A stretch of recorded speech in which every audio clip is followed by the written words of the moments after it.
Getting it started. Anybody else sick of hearing about Dave Filoni? You guys let me know. But so far, it sounds like all you freaking morons want to hear about my take and everybody else's take under the moon on on all this stuff on Lucasfilm and whatnot. Dude, something I actually, funny enough, talking about live stream, something I freaking noticed, we don't like, I type in to do the shorts live stream and it don't work on my channel. And again, it most likely is that I'm retarded. But I guess it's freaking fine. As long as you guys can find it, we're chilling. But yeah.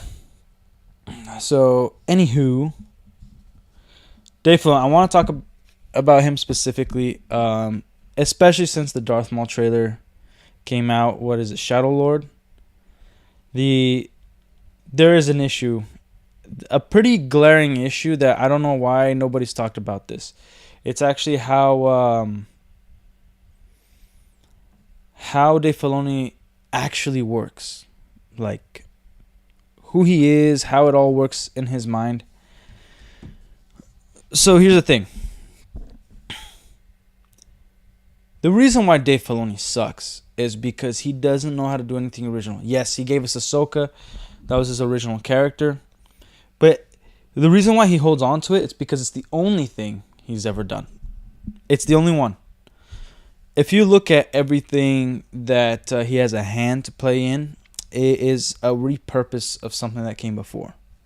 Okay? The Clone Wars. He wanted to focus on the clones. Okay? He didn't get to do that. That's fine. You know, he had like a storyboard, sort of. But his stories also derived from games and comics and just everything that George Lucas gave him. Okay, then when he started doing the Clone Wars and George Lucas approved and gave him a little bit more freedom, all he really did was start erasing and grabbing elements of things that came before, like Republic Commando. To the point where like he completely rewrote Mandalore. Mandalore was very different in the EU than what we see. Okay. The reason I point this out is because this is what he's been doing the entire freaking time. And he's propping up his characters and belittling his own characters even.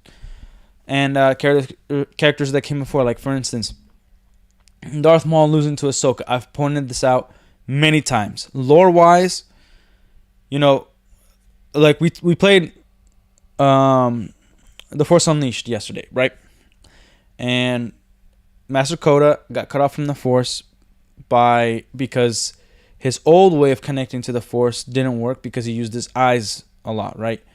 And he kind of just gave in to like, woe is me, to depression, all that bullcrap, and cut himself off from the Force. Okay, so sometimes you're forced that way. Sometimes it's a choice. Ahsoka literally stopped believing in everything she was raised to believe in and went off and did her own damn thing. Stopped meditating, stopped training, didn't even hold a lightsaber. And I think they kept changing it, but originally the span was like around 6 months to a year where she was away. From the episode that like she was supposed to be a Jedi Knight to, or the trials were over, to what we got in season 7, seeing Anakin, right? So she's cut off from the Force. Her lightsaber ability is going to be rusty. Darth Maul is not going to go to Ahsoka for help. Darth Maul shouldn't even know about Order 66 or Anakin. He should not know about it at all. And we didn't even get a story there. They just needed to push that so that they needed to make that so because they need to bring back a popular villain and push Ahsoka to the forefront of Clone Wars. So then Clone Wars eventually became the Ahsoka show. Season 7 is not good. We got 4 really garbage episodes. Even though the fight was pretty cool between Darth Maul and Ahsoka, Darth Maul would have never lost to Ahsoka. She's cut off from the Force, therefore she also would have never felt Order 66, and she would not have felt Anakin going to the dark side. Okay? The only two people in the Jedi Order that would be able to feel that would be Mace Windu and Yoda. And even then, just because either Mace Windu's dead or we don't see him, he probably didn't feel it. Yoda did. Padme has a connection to Anakin, deeper than anybody else other than Obi-Wan. But I would say Padme has a deeper connection than Obi-Wan does. She felt that there was something wrong when the temple was on fire, and it was with Anakin.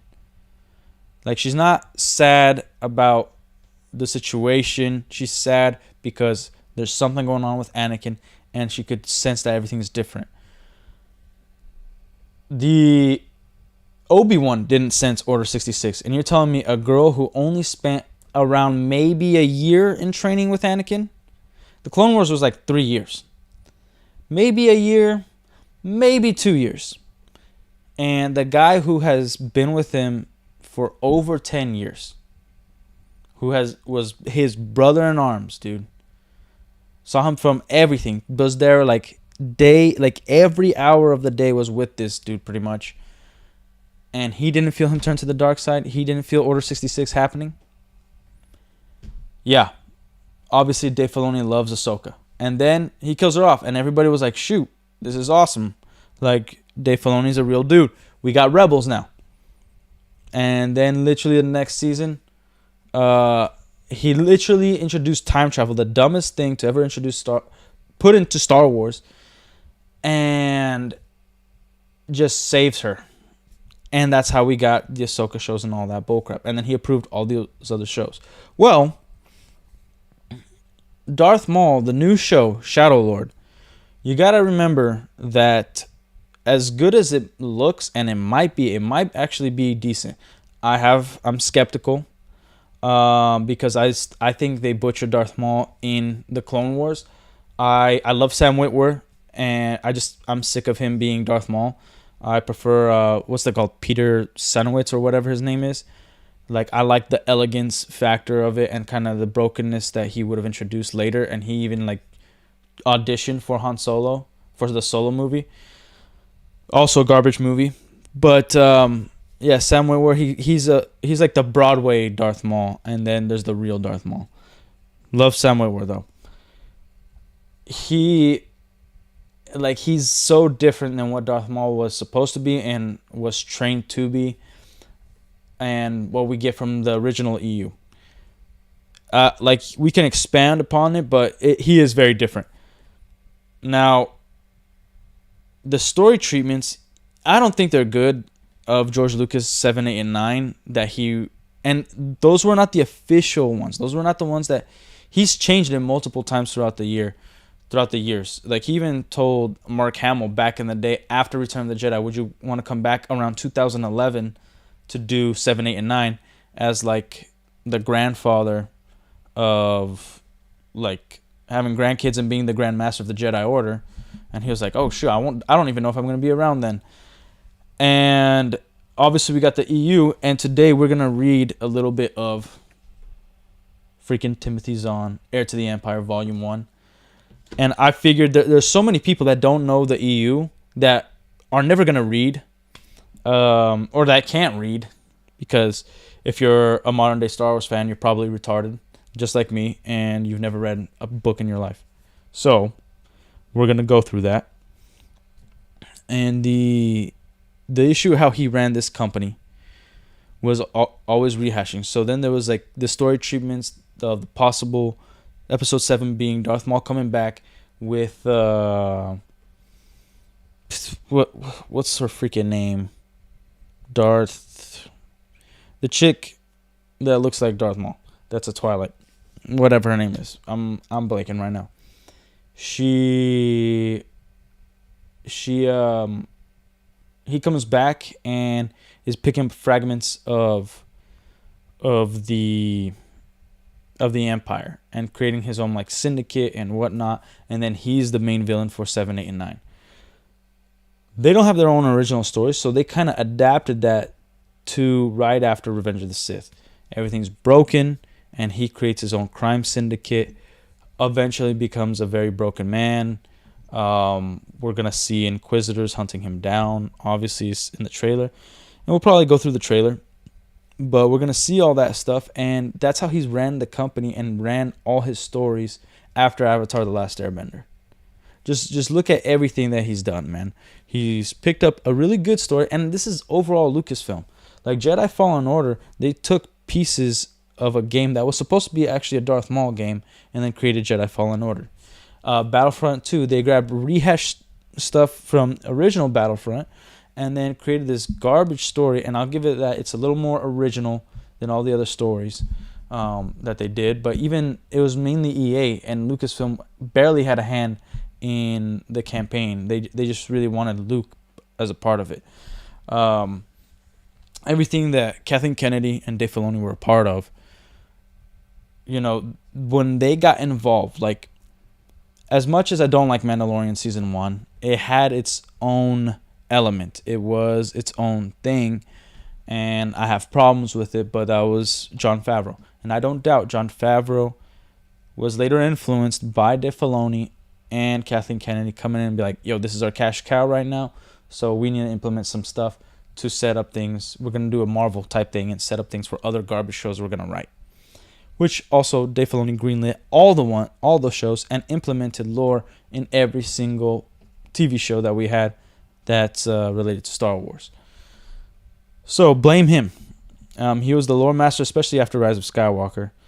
And remember, Mandalorian Season 1, they had an episode where Grogu had mind control.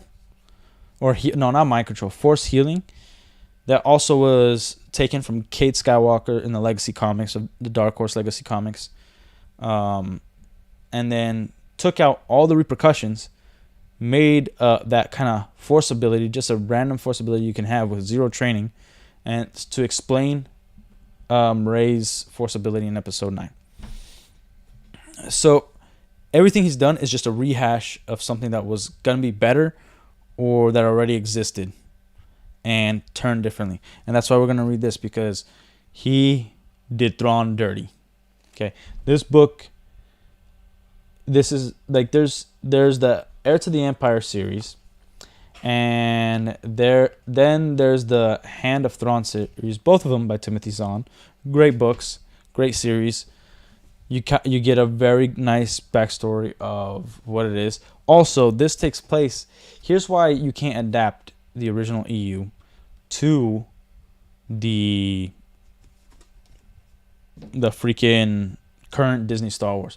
This takes place 5 years after Return of the Jedi, and it does lay out how the Empire is. It lays out where Luke is, where Han and Leia are, what's going on in the current universe, even on some planets that the Mandalorian either visits or mentions, and how the Empire acts there is very different from what's going on in Heir to the Empire. And introduces Thrawn. So the Mandalorian also takes place 5 years after, literally the exact same. Like you could put it to the same day. Okay. Episode 1 of Mandalorian, Chapter 1 of Heir to the Empire. And so,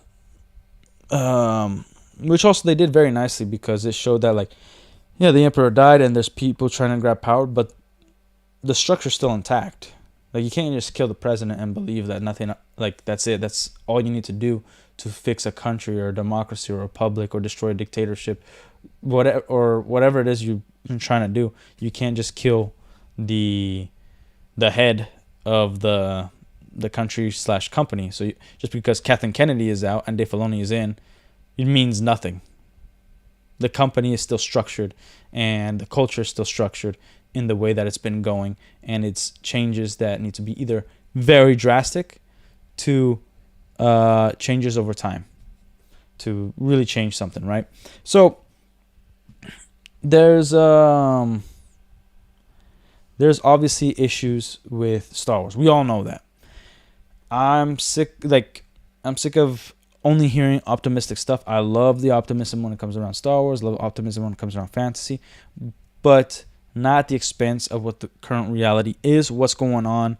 And yeah, like Dave Filoni, he's a freaking hack, man. Like, That's how he works. He doesn't know how to write something very original characters.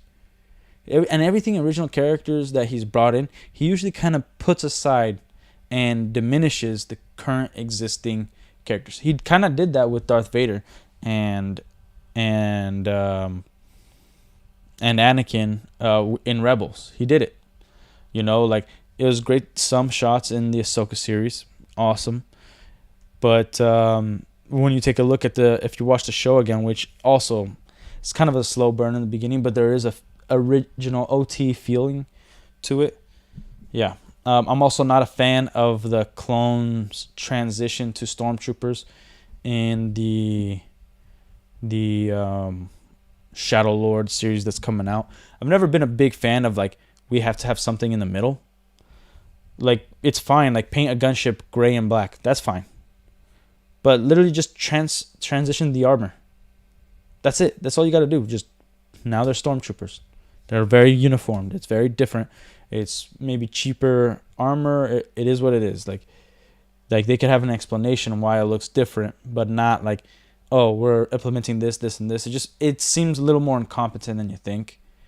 And like, I wanted it to feel that Sidious had everything planned and everything was already structured, and he had the right companies involved. He had the right sex involved and the correct criminal enterprises involved in the Empire, right? Like, he already had it all set up, over 10 years in the making. Like, I assume he had it all set up. Let me get my apple juice.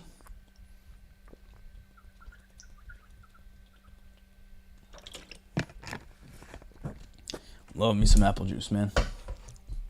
Okay. Yo, Miser, what up, man? I'm just talking about how Dave Filoni's a retard.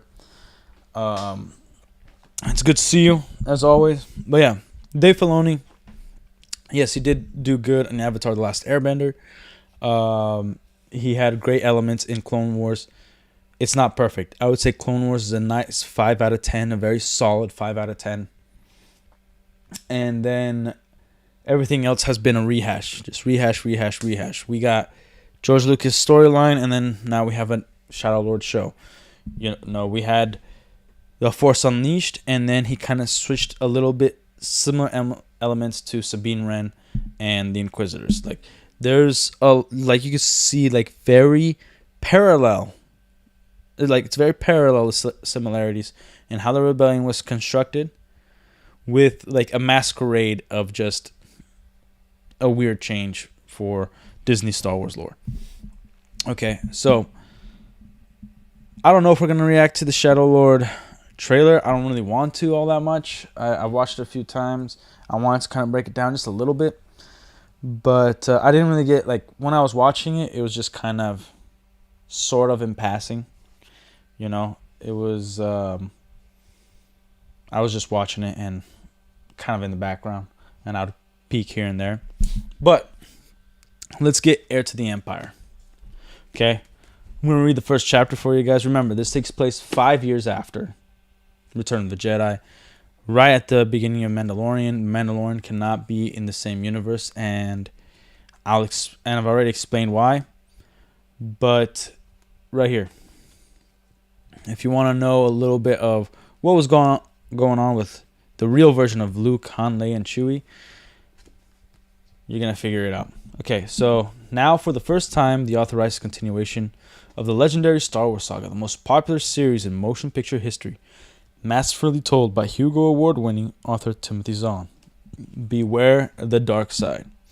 It's 5 years after Return of the Jedi. Rebel Alliance has destroyed the Death Star, defeated Darth Vader and the Emperor, and driven the remnants of the old Imperial Starfleet to a distant corner of the galaxy. Princess Leia and Han Solo are married and expecting Jedi twins. Already 5 years into it. And Jedi twins, by the way. And Luke Skywalker has become the first in a long-awaited line of Jedi Knights. But thousands of light years away, the last of the Emperor's warlords has taken command of the shattered Imperial fleet, raided it for war, and pointed it at the fragile heart of the New Republic. For this dark warrior has made two vital discoveries that could destroy everything the courageous men and women of the Rebel Alliance fought so hard to build.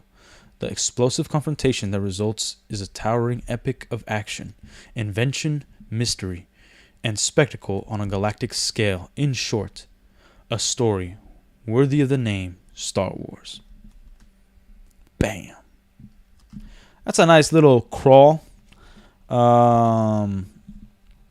Yeah.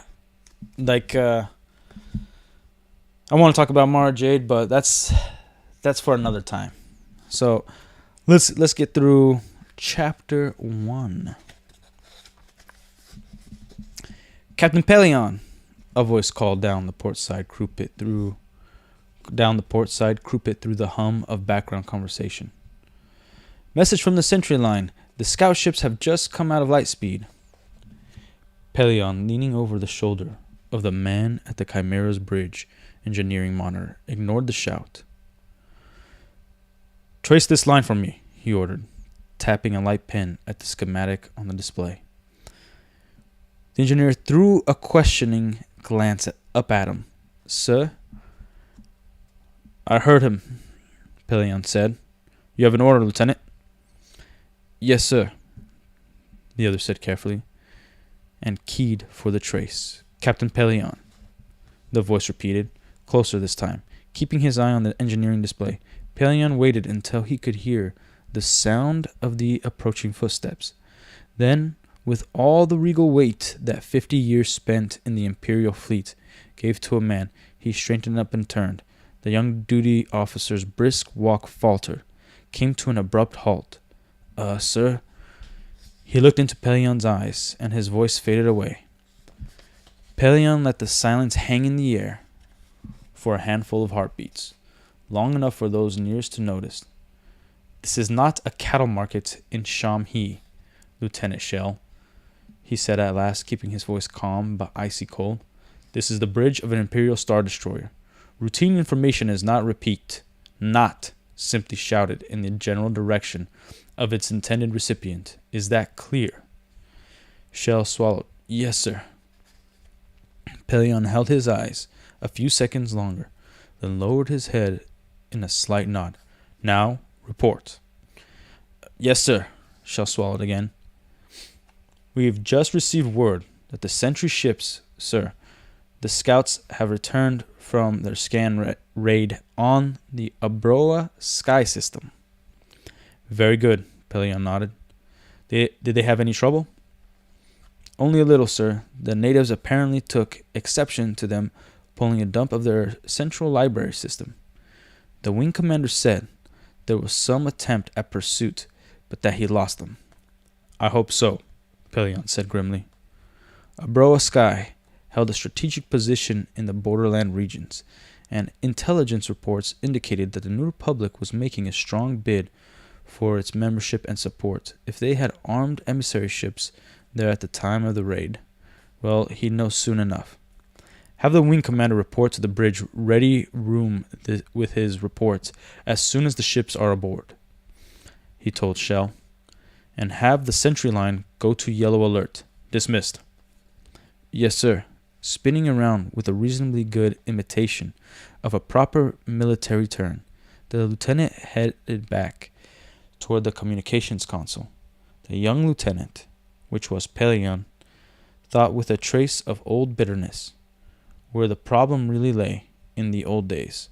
At the height of the Empire's power, it would have been inconceivable for a man as young as Shell to serve as a bridge officer aboard a ship like the Chimera. Now he looked down at the equally young man at the engineering monitor. Now, in contrast, the Chimera had virtually no one aboard except young men and women. Slowly, Pelion let his eyes sweep across the bridge, feeling the echoes of old anger and hatred twisted through his stomach. There had been many commanders in the fleet, he knew, who had seen the Emperor's original Death Star as a blatant attempt to bring the Empire's vast military power more tightly under his direct control, just as he'd already done with the Empire's political power. The fact that he'd ignored the battle station's proven vulnerability, had gone ahead with a second Death Star, had merely reinforced that suspicion. There would have been few in the fleet's upper echelons who would have genuinely mourned its loss.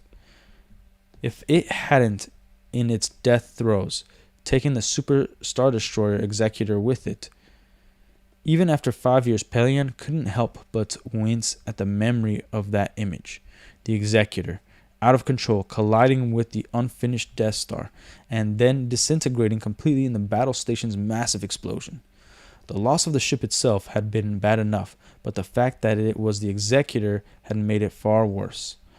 That particular Super Star Destroyer had been Darth Vader's personal ship, and despite the Dark Lord's legendary and often lethal capriciousness, serving aboard it had long been perceived as the quick line to promotion, which meant that when the executor died, it so also did a disproportionate fraction of the best young and mid-level officers and crewers. The fleets had never recovered from that fiasco.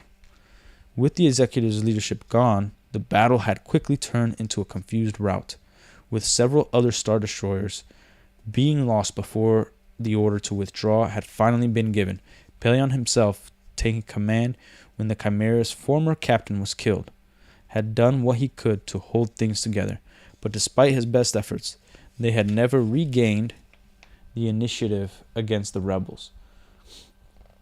Instead, they had been steadily pushed back until they were here. Here in what had once been the backwater of the Empire, with barely a quarter of its former systems still under nominal Imperial control.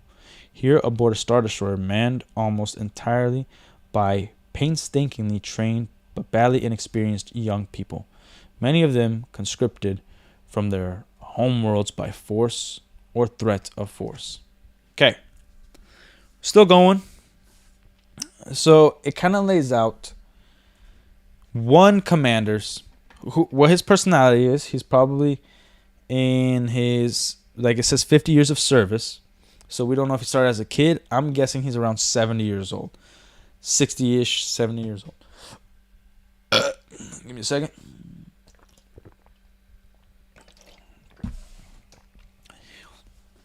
The beginning gives like him being one of the old heads, seeing the Empire rise up, seeing the building of the first Death Star, the second Death Star, and actually being there in that battle, seeing the destruction. He has he's one of the better officers for the Empire. He's like coming at it from that perspective. Forget what you know about Darth Sidious and Darth Vader. Like, this is a guy who's loyal to his government, to the Empire, who truly believes in what he's doing, believes that they are the good guys, right? And that the military has faltered with this new generation because, you know, like there was a massive war.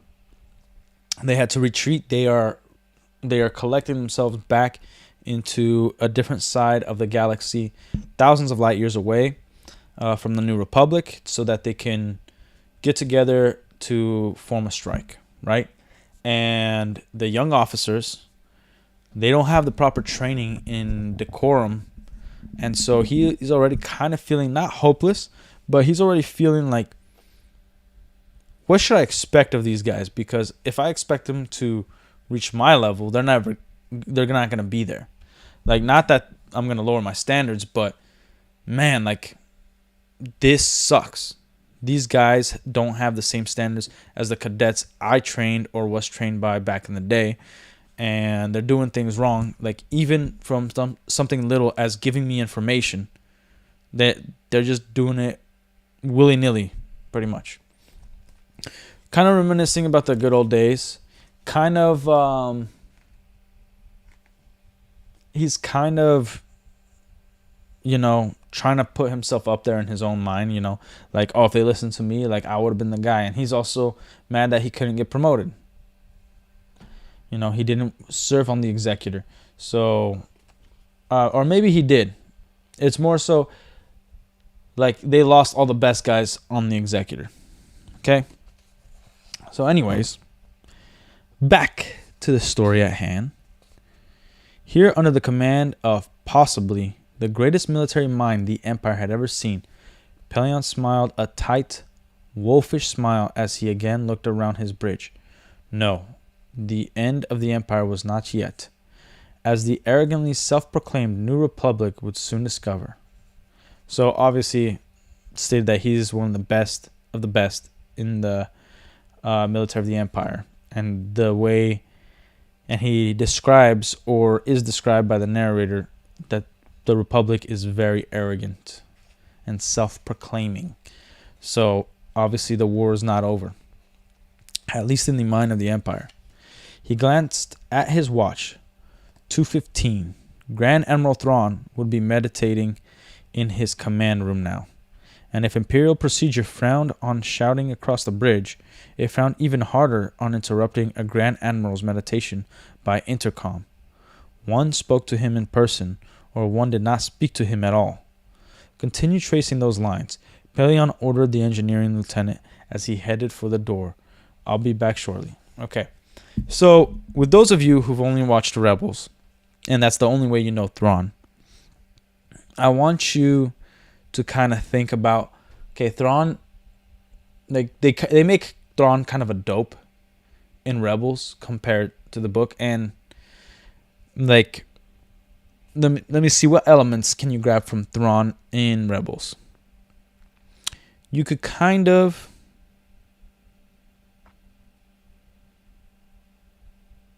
like somewhat of his stoicism, the meditating part, the understanding of cultures, you can grab from that. So imagine that. I don't want you to imagine like the hair slip back, the whole like he's proper military wise.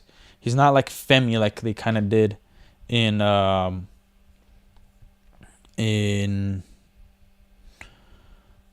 Rebels, but like he has, like, think about my hair a little bit, comb over, not like perfect, but not like very sleeked back. Okay, like they'll describe him a little bit later, but yeah. So where was I? One did not speak to him at all. Continue tracing those lines, Pellaeon ordered an engineering lieutenant as he headed for the door. I'll be back shortly. The Grand Admiral's new command room was 2 levels below the bridge, in a space that had once housed the former commander's luxury entertainment suite. When Pellaeon had found Thrawn, or rather, when the Grand Admiral found him, one of his first acts had been to take over the suite and convert it into what was essentially a secondary bridge meditation room, and perhaps more. It was no secret aboard the Chimera that since the recent refitting had been completed, the Grand Admiral had been spending a great deal of his time here.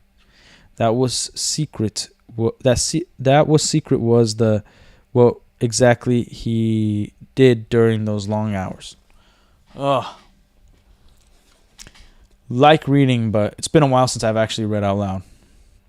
Stepping to the door, Pellaeon straightened his tunic and braced himself. Perhaps he was about to find out. Captain Pellaeon to see the Grand Admiral Thrawn, he announced. I have informed. The door slid open before he'd finished speaking. Mentally preparing himself, Pellaeon stepped into the dimly lit entry room.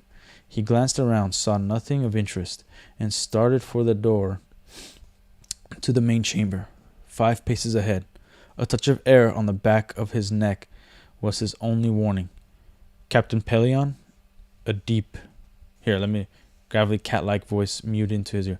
Captain Pellaeon, a deep, gravelly, cat-like voice mewed into his ear.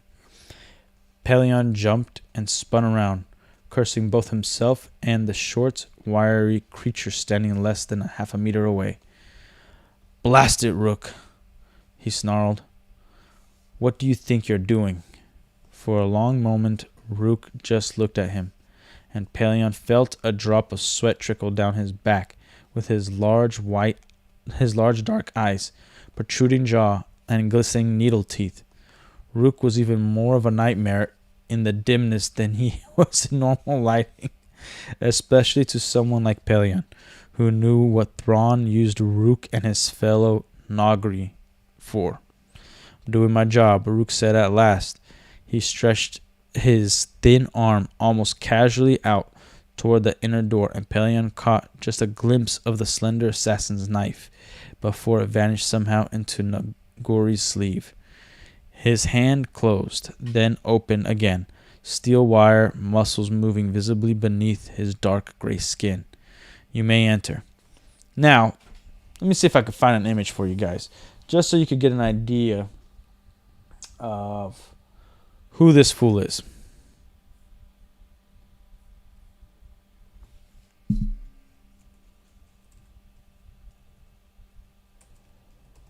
Let me see. Heir to the Empire. Rook.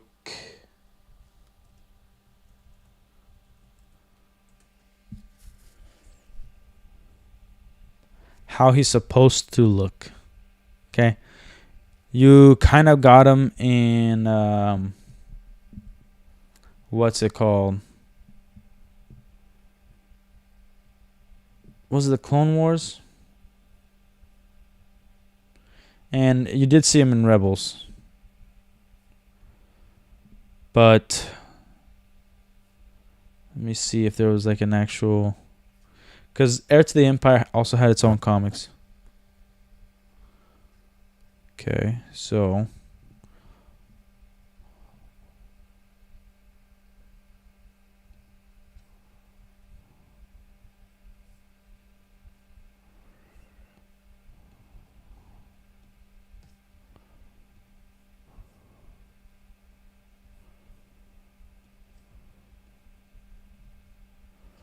how the freak do I zoom in?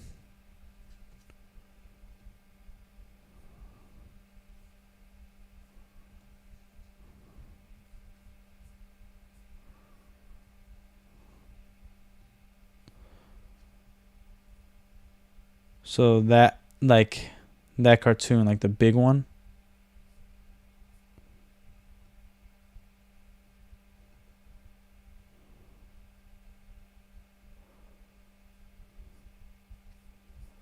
I don't know if you, like, right there, that guy. But he was very quiet. So that's kind of your look. Okay? That's who you should imagine. And yeah, freaking terrifying as hell. Mize, are you still with me, dude? Well, let's get back to it. Okay.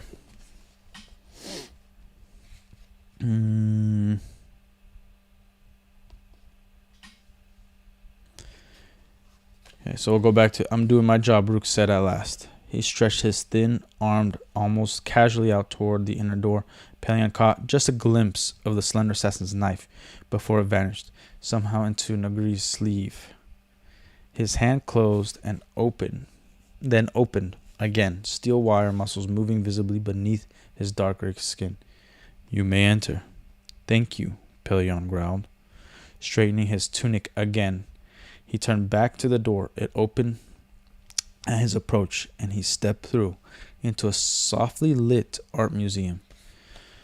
He stopped short just inside the room and looked around in astonishment. The walls and domed ceiling were covered with flat paintings and planets, a few of them vaguely human-looking, but most of distinctly alien origin. Various sculptures were scattered around, some freestanding, others on pedestals. In the center of the room was a double circle of repeater displays. The outer ring slightly higher than the inner ring. Both sets of displays, at least from the little Pelion could see, also seemed to be devoted to pictures of artwork. And in the center of the double circle, seated in a duplicate of the Admiral's chair on the bridge, was Grand Admiral Thrawn. Pretty freaking sick, I guess, commanding room. You know? Oh, damn. Okay. He sat motionlessly, his shimmering blue-black hair glinting in the dim light, his pale blue skin looking cool and subdued and very alien on his otherwise human frame. His eyes were nearly closed as he leaned back against the headrest, only a glint of red showing between the lids. Pelion licked his lips, suddenly unsure of the wisdom of having invaded Thrawn's sanctum like this. If Grand Admiral Thrawn decided to be annoyed, "Come in, Captain," Thrawn said. "Come in, Captain," Thrawn said, his quietly modulated voice cutting through Pelion's thoughts, eyes still closed to slits. He waved a hand in a small and precisely measured motion. "What do you think?" "It's very interesting, sir," was all Pelion could come up with as he walked over to the outer display circle. "All holographic, of course," Thrawn said, and Pelion thought he could hear a note of regret in the other's voice. "The sculptures and flats both. Some of them are lost. Many of the others are on planets now occupied by the rebellion." "Yes, sir," Pelion nodded. "I thought you want to know, Admiral, that the scouts have returned from the Abroa Sky system. The wing commander will be ready for debriefing in a few minutes." Thrawn nodded. "Were they able to tap into the central library system?" "They got at least a partial dump," Pelion told him. "I don't know yet if they were able to complete it. Apparently, there was some attempt at pursuit. The wing commander thinks he lost them, though." For a moment, Thrawn was silent. "No," he said. No, I don't believe he has. Particularly not if the pursuers were from the rebellion." Taking a deep breath, he straightened in his chair, and for the first time since Pelion had entered, opened his glowing red eyes. Pelion returned the other's gaze without flinching, feeling a small flicker of pride at the achievement. Many of the Emperor's top commanders and courtiers had never learned to feel comfortable with those eyes, or with Thrawn himself, for that matter, which was probably why the Grand Admiral had spent so much of his career out in the unknown regions, working to bring those still barbaric sections of the galaxy under Imperial control. His brilliant success had won him the title of Warlord and the right to wear the white uniform of Grand Admiral, and the only non-human ever granted the honor by the Emperor. Ironically, it had also made him all the more indispensable to the frontier campaigns. Pelion had often wondered how the Battle of Endor would have ended if Thrawn, not Vader, had been commanding the Executor. "Yes, sir," he said. "I've ordered the Sentry Line onto Yellow Alert. Shall we go to Red?" "Not yet," Thrawn said. "We should still have a few minutes. Tell me, Captain, do you know anything about art?" Not very much," Pelion managed, though a little by the sudden change of subject. "I've never really had much time to devote to it." "You should make the time." Thrawn gestured to a part of the inner display circle to his right. That might sound familiar to you if you watch Rebels. Dave Filoni very much so used this part of the book to I forgot the character's name that has the mutton chops, the Wolverine like face that he's like showing his museum, or like, what do you know about art or whatever. So this part of the book Dave Filoni already used. It's not his original stuff. Like, it's not like he took the character, kind of modified it a little bit to his way of doing things. No, he just literally copied the good stuff and then implemented terrible things to make Thrawn more retarded in Rebels. And obviously made him look like Elon Musk in the freaking Ahsoka show. Was it the Ahsoka show? Yeah.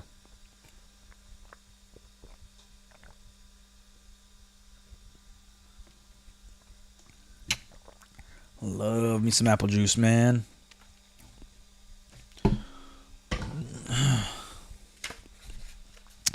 Okay.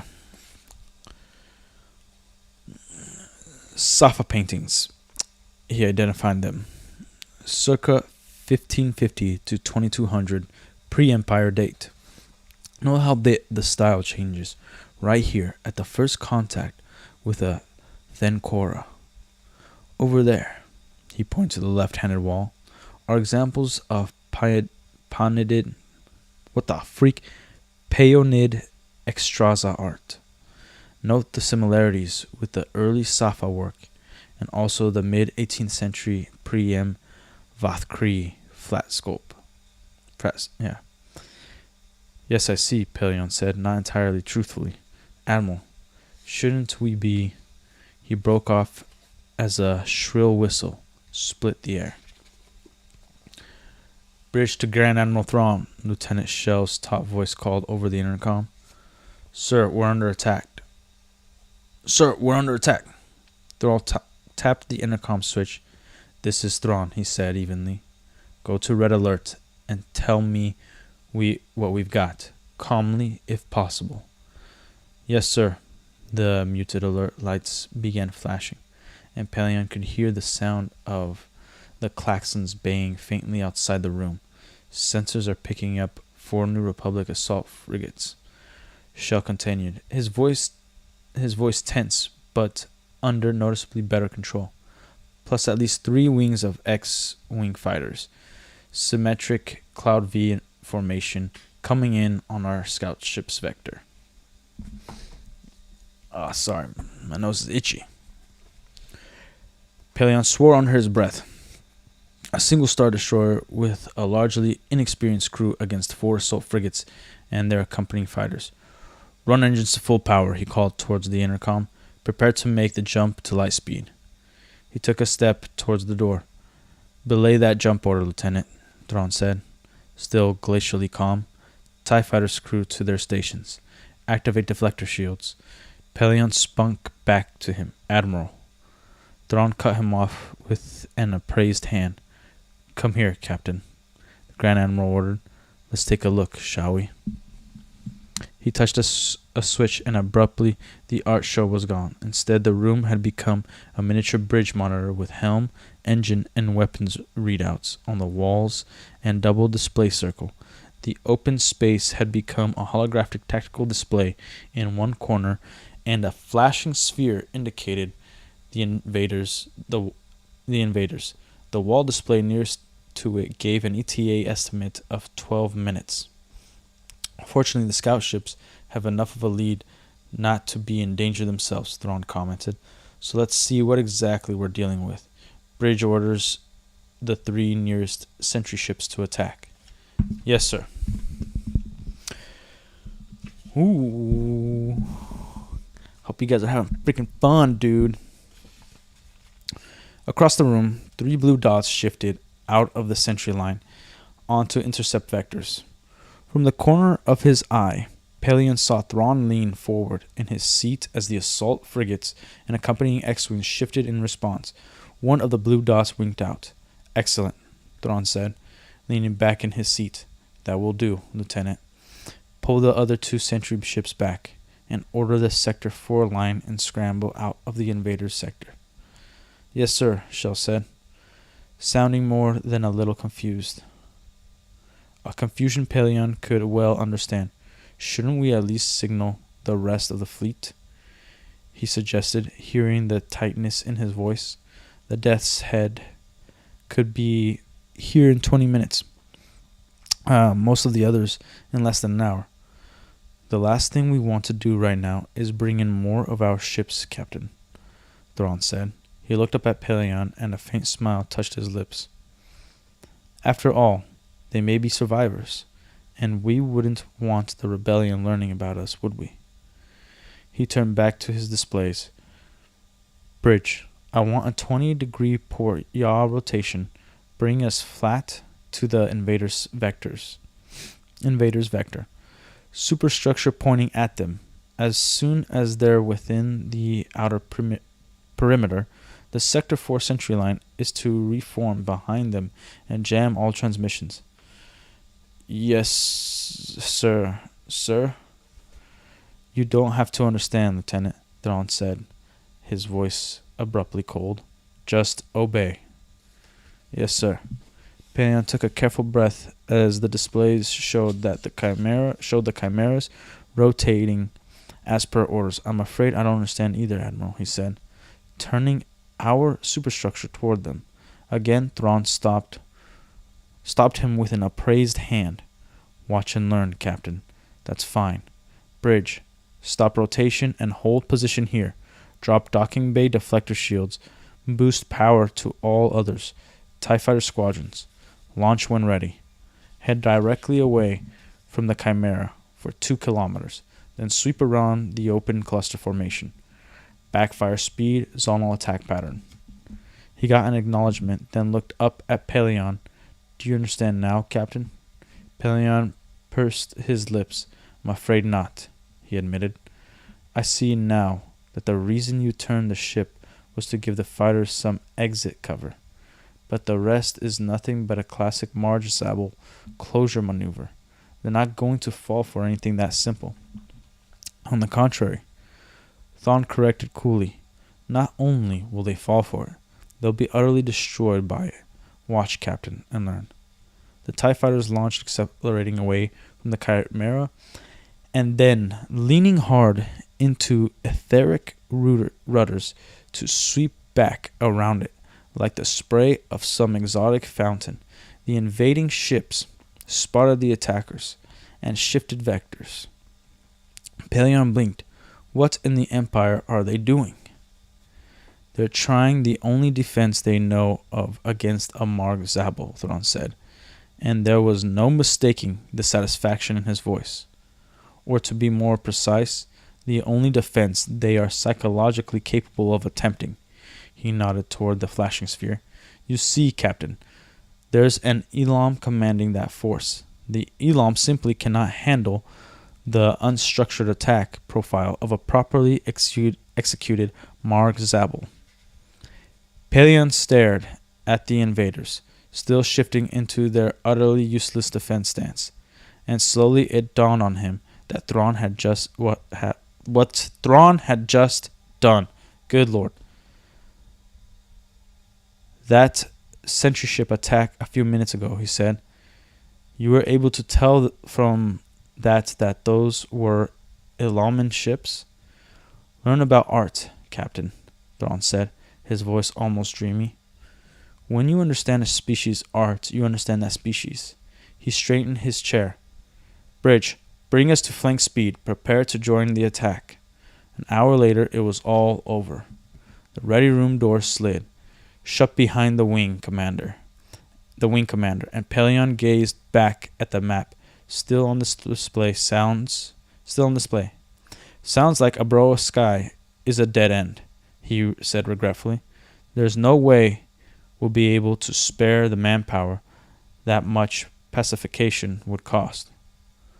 For now, perhaps, Thrawn agreed, but only for now. Oh, man. This book is so good. I'm not doing it justice because, I'm not like a reader. I don't have the best voice for it. But I figured since none of you guys are going to read this, I will read it for you. And we're on the last page of this chapter. But yeah. That's a little gift for you guys too. Pelion frowned across the table at him. Thrawn was fiddling with a data card, rubbing it absently between finger and thumb. As he stared out the view, poor at the stars, a strange smile played about his lips. Admiral? He asked carefully. Thrawn turned his head, those glowing eyes coming to rest on Pelion. It's the second piece of the puzzle, Captain, he said softly, holding up the data card. The piece I've been searching for now for over a year. Abruptly, he turned to the intercom, jabbed it on. Bridge, this is Grand Admiral Thrawn. Signal the Death's Head. Inform Captain Harbid we'll be temporarily leaving the fleet. He's to continue making tactical surveys of the local systems and pulling data dumps wherever possible. Then set course for a planet called Merkur. The nav computer has its location. The bridge acknowledged, and Thrawn turned back to Pelion. You seem lost, Captain, he suggested. I take it you've never heard of Merkur. Pelion shook his head, trying without success to read the Grand Admiral's expression. Should I have? Probably not. Most of those who have been smugglers, malcontents, and otherwise useless dregs of the galaxy. He paused, taking a measured sip from the mug at his elbow. A strong, Forvish ale. From the smell of it, and Pelion forced himself to remain silent. Whatever the Grand Admiral was going to tell him, he was obviously going to tell him in his own way and time. I ran across an offhand reference to it some 7 years ago, Thrawn continued, setting his smug back down. What caught my attention was the fact that although the planet had been populated for at least 300 years, both the Old Republic and the Jedi of that time had always left it strictly alone. He cocked one blue-black eyebrow slightly. What would you infer from that, Captain? Pelion shrugged. That it's a frontier planet, somewhere too far away for anyone to care about. Very good, Captain. That was my first assumption, too, except that it's not. Merkur is, in fact, no more than 150 light-years from here, close to our border, with the rebellion and well within the Old Republic's boundaries. Thrawn dropped his eyes to the data card, still in his hand. No, the actual explanation is far more interesting and far more useful. Pelion looked at the data card too, and that explanation became the first piece of the puzzle of your... That... What? Pelion looked at the data card too, and that explanation became the first piece of the puzzle of yours? Thrawn smiled at him. Again, Captain, very good. Yes, Merkur, or more precisely, one of its indigenous planets, was the first piece. The second is on a world called Wayland. He waved the data card, a world for which, thanks to Abrones, I finally have a location. I congratulate you, Pelion said, suddenly tired of this game. May I ask just what exactly this puzzle is? Thrawn smiled a smile that sent a shiver up Pelion's back. Why, the only puzzle we're solving, of course, the Grand Admiral said softly. The complete, total, and utter destruction of the rebellion. And chapter 2 starts with somebody yelling, Luke. That voice came softly and pausing for a minute. Let's skip.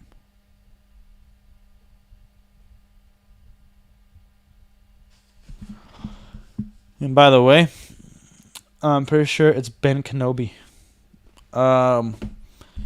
Yeah, so just to kind of go over that chapter, kind of go over, like, what's the takeaway from that, okay?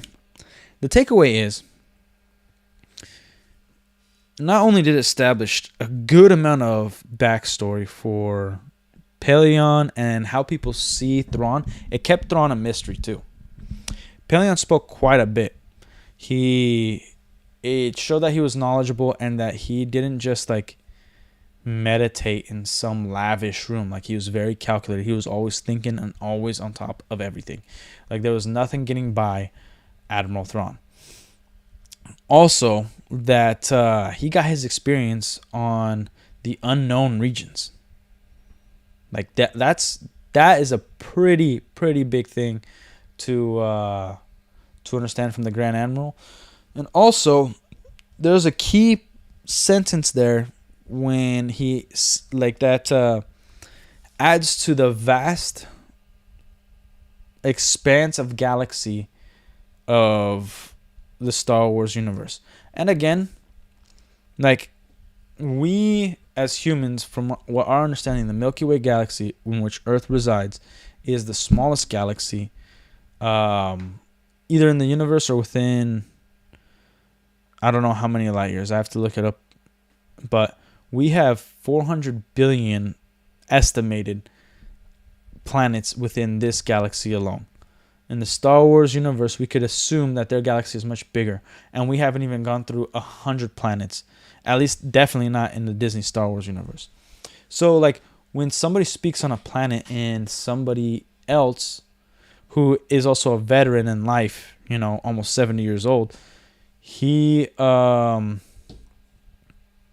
like, it's that added little thing of like, I've never heard of this planet, this one that we're going to, and not only has this grand animal heard of it and knows the coordinates to it and everything, it gives an awareness of how big the Star Wars galaxy is, and how there's so much that we don't understand, and aliens and the species that come with it, everything. So that's what I kind of wanted to take away from that chapter alone, but also showing you guys that Dave Filoni, like, all he knows what to do is take like great things that came before and kind of do his own thing and make it some Disney garbage. Like, we didn't need to do all that. Like, think about all the work you had to do to go through all the EU, pick and choose what you like, just to fit 3 movies. Like, that's over 50,000 years of lore that you have to sift through, which they didn't, and then you changed it completely. Like, this is insane. Dave Filoni, that's how he works. That's why I wanted to do this live stream. That's why I wanted to talk about this, because all he's going to do is the same old stuff that he's been doing. Like, the Shadow Lord series with Darth Maul. That's what it is. It is taking the scripts of 7, 8, and 9 that George Lucas had outlined and wrote, and George Lucas didn't even confirm that those were the ones that he was gonna do. He has multiple outlines for 7, 8, and 9. Okay, and he was planning. The way George Lucas works is like, he usually combines them all and then tries to come up with a story after that. But it's just part of it. So they're taking a character, like, why couldn't we get an original? Like, why doesn't Disney, Lucasfilm, Star Wars, why don't they do their original story? Something that maybe has to do with stormtroopers, this time in the state of the Empire and the end of the Republic.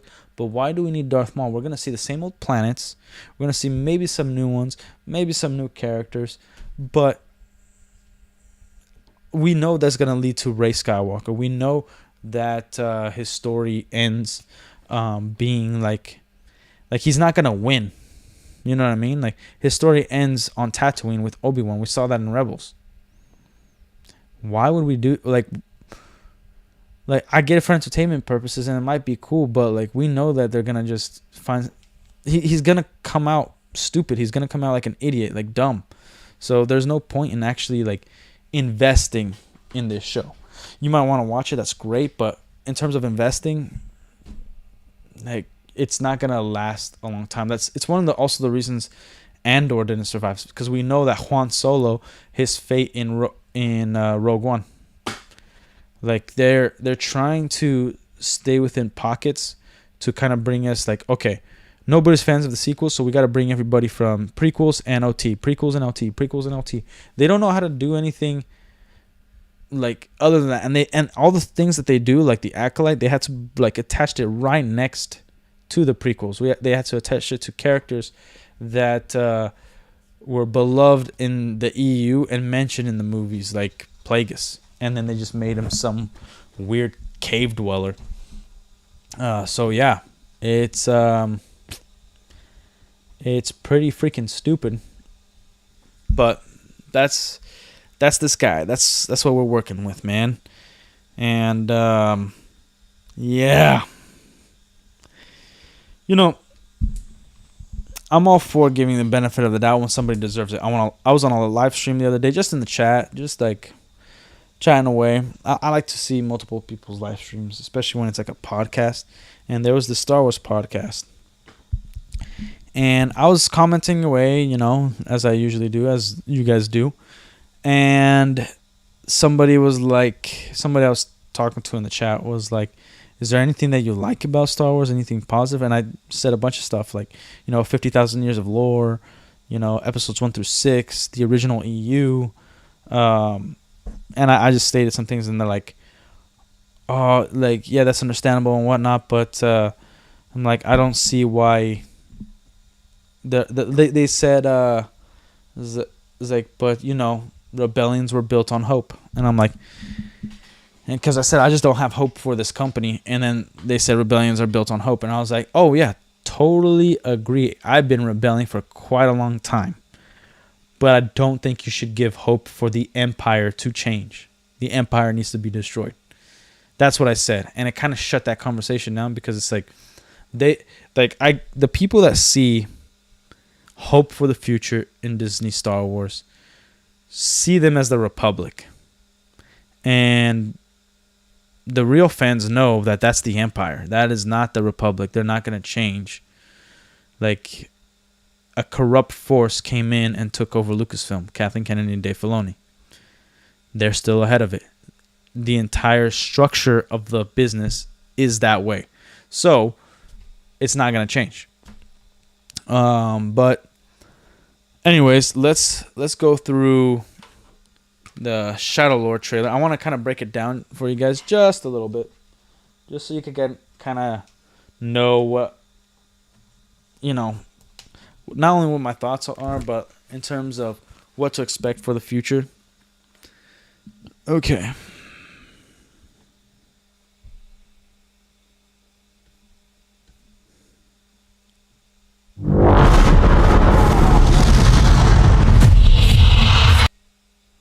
Just making sure more solid. Times have changed. I will show you the galaxy for what it truly is. I will show you the galaxy for what it truly is. See things from a new perspective. Okay, that I didn't perspective. Look at that. I don't know if this is supposed to be cadets. Like, when you see Rebels, you could kind of see the cadets' helmets like this. So, I don't like it, man. It looks weird. Is this what our future holds? Also, I really hope we're not following these characters right here. Like, why are we hearing their voices? Always running. That girl needs to die right there. I invite you to look more closely. What are we dealing with? Good question. And I offer you an opportunity.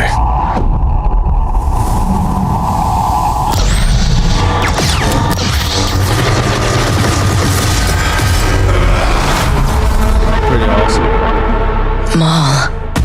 Like, this looks great. I don't like the whole like in the red, it's like paint waves or whatever.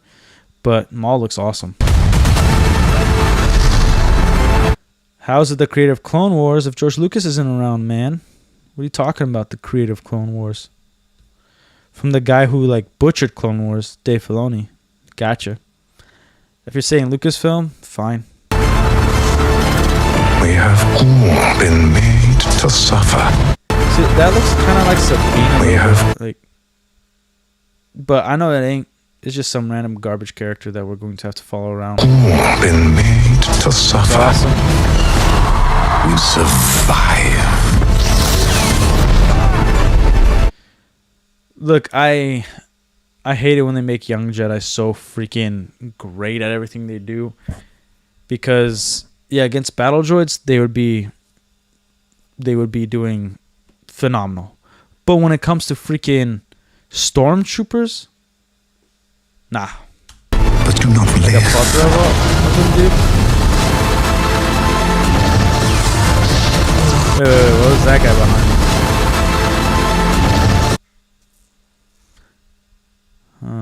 Are those guys? They look like. Okay, so it's pretty different that in there. Once you're dead, Stupid Inquisitor. I hate chains can be broken. Hang on! She's shown so much in this trailer. I don't want to see her at all. Can be shattered.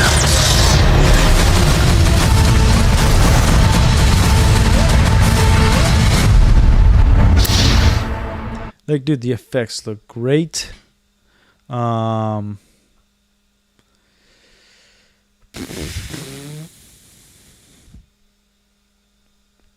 think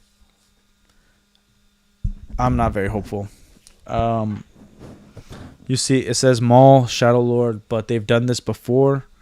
Because we gotta remember, it said Disney Plus on it. Disney's done this, where they show you the character. That's the name of the freaking property, but that's not who we're following the entire time.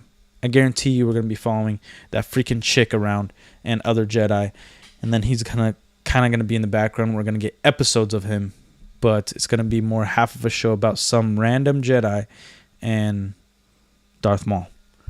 So I don't know, man. I don't think we should give too much credit. I don't think we should.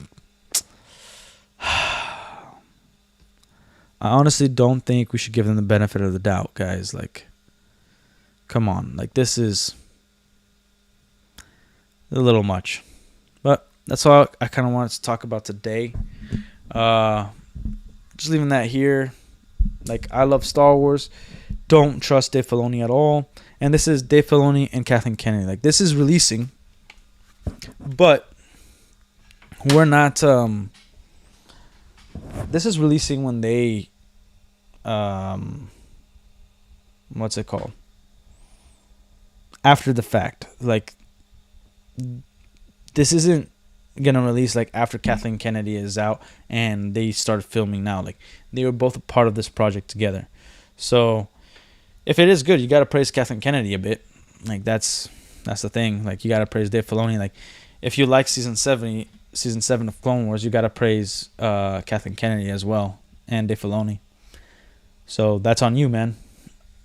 And don't hate it just because they're a part of it. Like, if you really enjoyed it, fine. You enjoyed it, that's fine. Understand that it's lore breaking. Understand that it is ridiculous, but you can enjoy something. It's fine to enjoy things, especially by people that you hate or you can't stand. That's fine.